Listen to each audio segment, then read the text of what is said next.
Hola, soy Julio Cépaez y les doy la bienvenida al capítulo número 61 de Las palabras clave, la lectura como creación en el sentido sartreano y la lectura como placer en el sentido borgiano. Hoy vamos a hablar de un escritor polaco, digamos de cultura polaca, vamos a explicarlo después en detalle, que se llamó Joseph Conrad, ¿sí?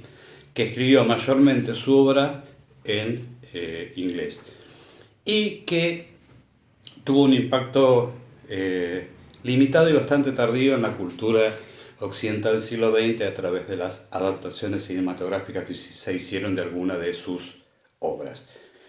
En 1977 el cineasta Ridley Scott hizo una gran película con Harvey Keitel y Keith Carradine, que fue Los Duelistas, basado en un cuento de Joseph Conrad, que es El Duelo. Y en 1979 Francis Ford Coppola hizo la obra por ahí más ambiciosa, aparte, con excepción de la saga del Padrino, que fue Apocalipsis Now, que fue extraído en gran parte de este libro de Joseph Conrad, que es El corazón de las tinieblas. Y después hay algún detalle que también tiene que ver con la filmografía. Parece que Ridley Scott, después de filmar Los Duelistas, había quedado bastante impactado por la narrativa de Conrad. Y en 1979 se da la película Alien o El octavo pasajero, y la nave espacial donde ese carguero espacial en el que se va a dar la mayor parte de la acción se llama, como esta novela de Joseph Conrad, Nostromo, es el Nostromo. O sea que, y también en Argentina, muchos escritores redescubrieron a Conrad y lo difundieron a partir de fines de la década del 70. Coincide más o menos, por ahí tiene que ver con esta cosa que hacemos todos los que nos interesa la narrativa y las historias, de averiguar de dónde vienen las historias. Es más, si bien El corazón de las tinieblas transcurre en lo que era el territorio libre del Congo, que en realidad era una posesión del rey Leopoldo de Bélgica, o sea, no era del país Bélgica, de la monarquía belga, sino que era de él, y ahí del rey Leopoldo, y se lo llamaba falsamente territorio libre del Congo, era como una posesión privada del rey, donde se realizó uno de los mayores genocidios que realizó el colonialismo en territorio africano. En parte eso está narrado lateralmente en precisamente El corazón de las tinieblas, The Heart of the Darkness, que Coppola hizo una adaptación llevándolo a la profundidad del territorio vietnamita durante la guerra, obviamente, la intervención militar de Estados Unidos en Vietnam. Y hasta rescata a un personaje, el coronel Kurtz, que aparece en una magnífica actuación de Marlon Brando en Apocalipsis Now, está tomado también de ese agente de una compañía europea que se internó en el continente, en el continente africano profundo. También aparece ahí Kurtz. O sea que yo no sé si es tan leído o ha sido tan leído Joseph Conrad como citado, utilizado como sus historias como excusas para realizar films y demás. Bueno, vamos a hablar un poquito de quién era este Joseph Conrad. Nació en un territorio que hoy es, según las fuentes, he consultado varias, dicen que hoy es territorio de Ucrania, pero que en 1857, cuando había nacido, cuando nació, no cuando había nacido, cuando nació Joseph Conrad, formaba parte del Imperio Ruso, como en realidad formaban parte de todas las repúblicas bálticas, también formaban parte de ese imperio ruso. Y era una etnia polaca que, digamos, es de una familia polaca en ese territorio. Algunos dicen que estaba en el límite entre las actuales Ucrania y Lituania. Muy bien, nació en 1857 de una familia que tenía cierto nivel cultural. De hecho, el padre de Joseph era un gran lector y era docente, también enseñaba lengua británica, y eran ferviente admirador de William Shakespeare. Joseph va a realizar estudios con interés desigual y finalmente decide irse. Se va y muy tempranamente, a los 17 años, llega a Marsella y se engancha como marinero en un buque mercante. La mayor parte de su juventud él la va a pasar entonces como marino mercante. Primero como sencillo marinero y después como oficial, porque él se va a terminar radicando en Inglaterra, va a tomar la nacionalidad británica y va a formarse como oficial de la Marina Mercante Británica. Y obviamente tiene viajes por todo el mundo, conoce todo el mundo y ese material va a ser el que va a utilizar en la mayor parte, no en todas, pero en la mayor parte de sus obras narrativas.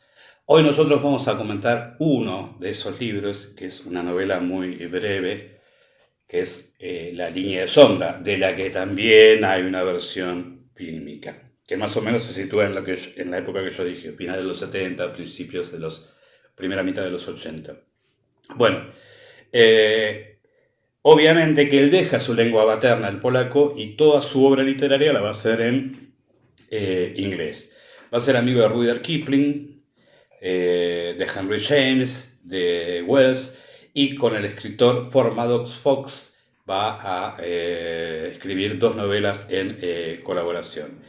Él, cuando se retira de su actividad como marino, se establece en Inglaterra y quiere empezar a formar una carrera como escritor a partir de 1894. De vez en cuando alguna, algún descenso de sus ingresos lo va a hacer volver a su actividad como marino. Pero digamos que a partir de 1894 toma la decisión de dedicarse a la literatura como su vocación y como su modo de vida. Yo me acordaba de que hay un gran músico ruso que es Nikolai Rimsky-Korsakov, que también tenía una formación, había sido oficial de la Marina del Zar y después obviamente se dedicó a la composición musical, como parecer, si bien no son casos muy frecuentes, por ahí habría algún tipo de asociación entre el ser un avesado marino y después tener una vocación artística y desarrollarlo. Evidentemente lo que se muestra en Joseph Conrad es la disciplina. Bueno, de hecho también Rimsky-Korsakov, que llegó a escribir un tratado de armonía y creo que a ser de titular de armonía en la cátedra en San Petersburgo de la Academia de Música rusa.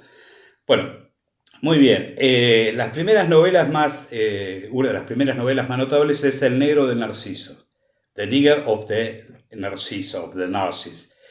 Y acá vamos a hacer una aclaración. Joseph Conrad, su carrera como marino mercante y su carrera como escritor transcurre en el momento de mayor desarrollo del imperialismo británico, ¿sí? O sea que es la época previa a la Primera Guerra Mundial, cuando se pone en crisis el sistema imperialista por el ascenso de otras potencias como, y fundamentalmente Alemania.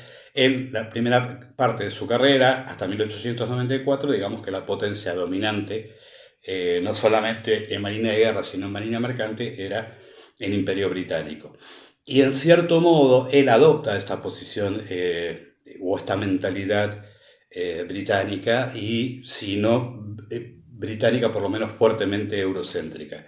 ¿Por qué digo esto? Porque es una forma de una visión del mundo que se va a ver, por ejemplo, en la novela Nostromo, que transcurre en una república latinoamericana no definida, y los sucesos políticos y sociales que se dan en el marco de esa república imaginaria. Y hay una mirada eurocéntrica, ¿sí? Se mira desde el centro hacia la periferia. Y hay una visión ciertamente bastante peyorativa, ¿sí? Y hay una novela que se llama El agente secreto, ¿sí?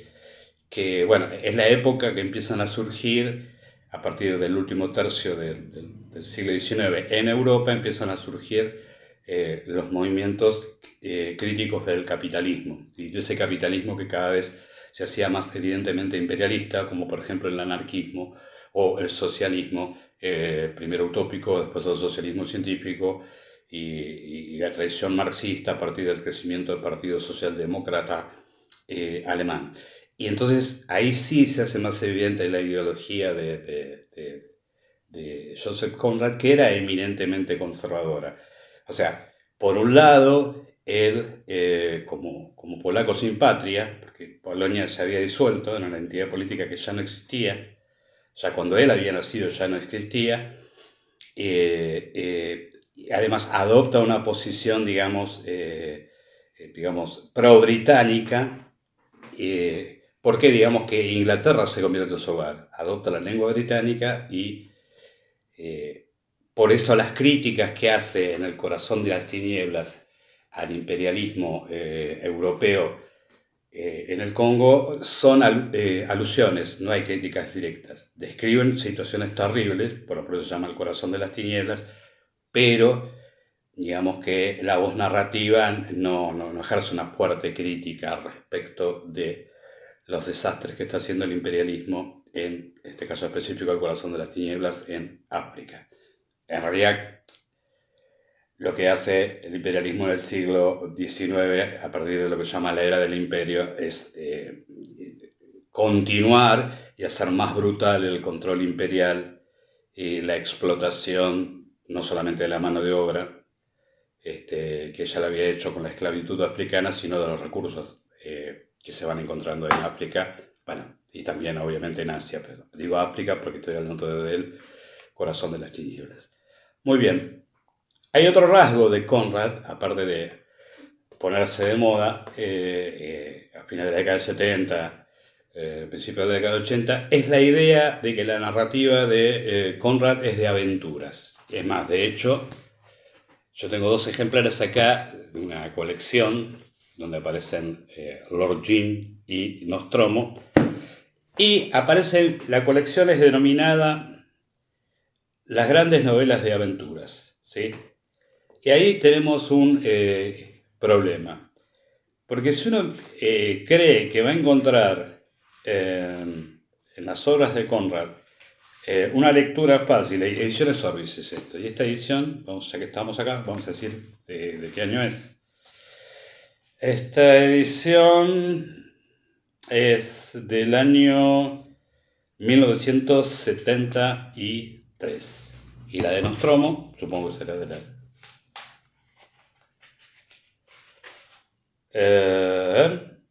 bastante paqueteo está este libro. No, esta es 1985.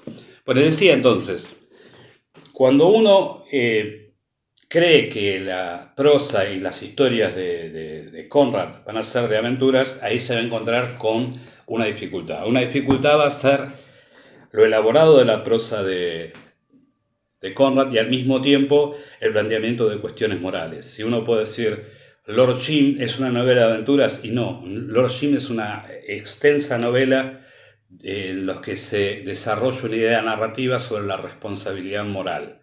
Esos momentos límites que atraviesa todo hombre responsable en un momento de crisis, teniendo un mando en un barquito que está perdido en el Océano Índico, en el Pacífico o en el Atlántico. En general, casi todas las narraciones de Conrad están entre el Pacífico y el Índico. O sea, no es una novela de aventuras, ¿sí?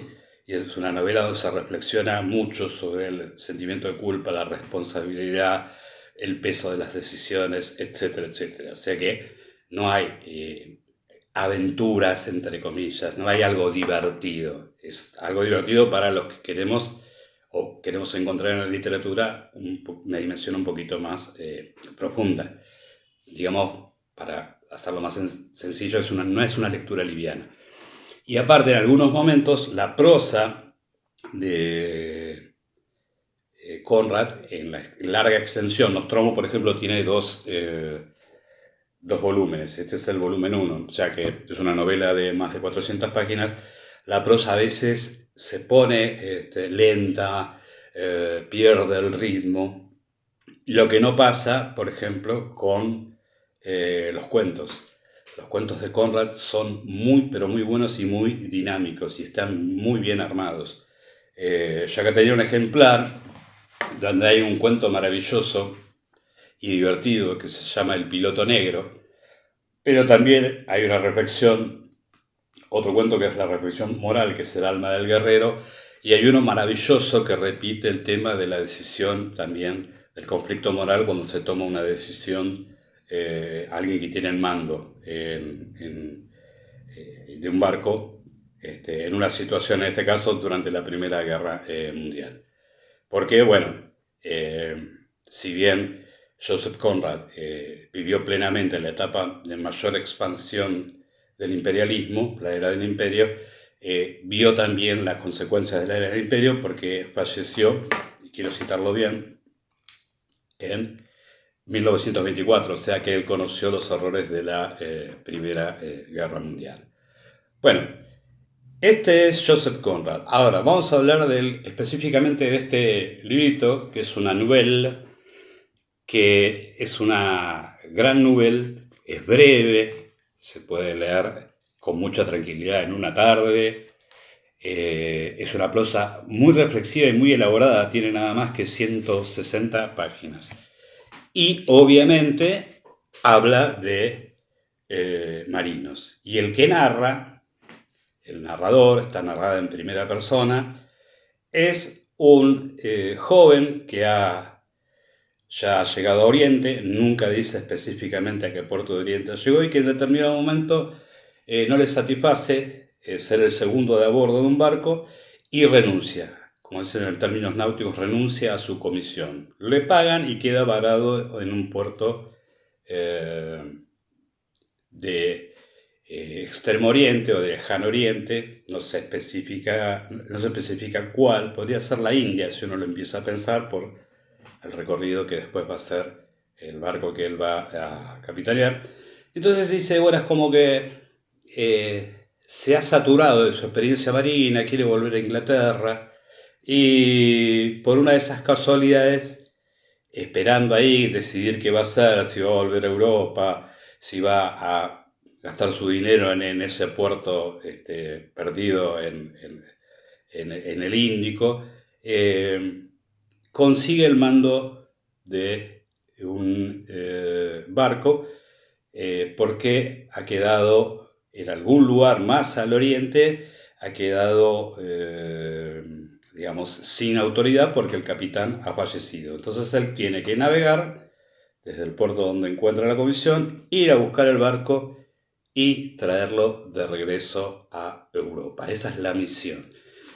Y todas las dudas que él plantea, la alegría que él siente por hacer su primer mando, la idea de que esa responsabilidad es la línea de sombra divisoria en que se va a terminar la juventud y va a empezar la madurez.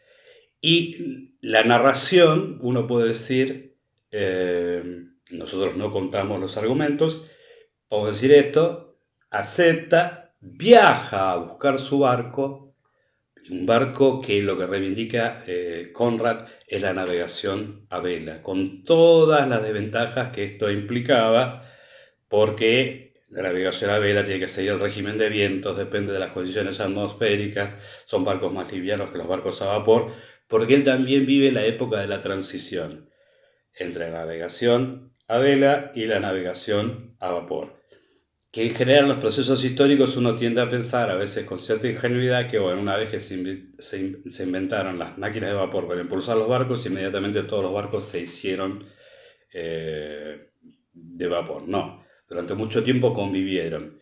Y Conrad también vivió ese momento de transición. Y él reivindicaba, por su formación y por su gusto, la navegación a vela. Entonces lo tenemos al joven protagonista que nos cuenta, y ahí empieza la historia y el drama propiamente dicho de la línea de sombra. Porque ese capitán que ha muerto en circunstancias muy extrañas, era una persona rara, que había maldecido a sus hombres, al segundo oficial, al barco, y hay como en el segundo oficial una idea de que ese barco está maldito por ese capitán que han arrojado por la borda y que influye como espíritu malvado las condiciones climáticas para que ese barco no pueda llegar a destino, toda su tripulación se extinga y demás. O sea, lo que hace con maestría Conrad es sugerir y nunca explicar, ¿sí? Y hablar más de lo que piensan los hombres que de lo que realmente ocurría y hasta qué punto lo que piensan los hombres en una navegación a vela, donde se necesita que todos contribuyan para hacer las maniobras y demás, y una disensión o algo que falle en las condiciones psíquicas o físicas de esa tripulación puede hacer que el barco termine perdido en el océano, o se hunda, o, como pasó con el caso muy recordado durante mucho tiempo, que inclusive hasta del Marí Celeste, que si ustedes no se acuerdan ahora, yo les cuento, es un barco que se encuentra completamente abandonado, pero con la cama recién hecha, la comida servida y demás, pero sin tripulación en medio del océano. Sí, yo creo que más bien es un mito, porque inclusive hay un cuento de Horacio Quiroga, que está en Cuentos de Amor, de Locura y de Muerte, que sin citar a la historia del Mary Celeste o Mary Celeste, dice que ocurre eso. Y el cuento se llama Los buques suicidantes. O sea, la explicación de Horacio Quiroga es que hay como una epidemia mental, de enfermedad mental, y todos los tripulantes se suicidan arrojándose al mar y dejan que el barco a la deriva vaya flotando hasta que alguien lo encuentre. Estoy contando los buques suicidantes de Horacio Quiroga, no estoy contando la trama de La Línea de Sombra. Yo creo que La Línea de Sombra, como novel breve, poco más de 160 páginas, es un buen libro para introducirse en la lectura de un autor valioso como Joseph Conrad. Y después, yo lo sugeriría en orden cronológico, si después quieren leer algo breve, pero que es mucho más oscuro que La Línea de Sombra, lean entonces El corazón de las tinieblas. Y los cuentos, traten de conseguirlo, hay muchas colecciones de cuentos. Los cuentos son muy buenos y en general son muy breves. Eso no sé si podemos decir algo más de Joseph Conrad, pero bueno, si les gustan los temas náuticos, los temas marinos, si les gusta la época, esa Belle Époque, donde transcurre casi toda la acción de las narraciones de Conrad, dense la oportunidad de leerlo. Obviamente, siempre dijimos que preferimos siempre la letra escrita a lo visual. Pero sí tengan en cuenta, si pueden verlo, yo lo recomiendo fervorosamente, traten de ver Los Duelistas, la gran película basada en el libro de Joseph Conrad, con actuaciones maravillosas de Harvey Keitel y Keith Carradine y una dirección impresionante de Ridley Scott, antes de que se volviera un ídolo de hollywoodense. Así que buena lectura, buena suerte y hasta la próxima.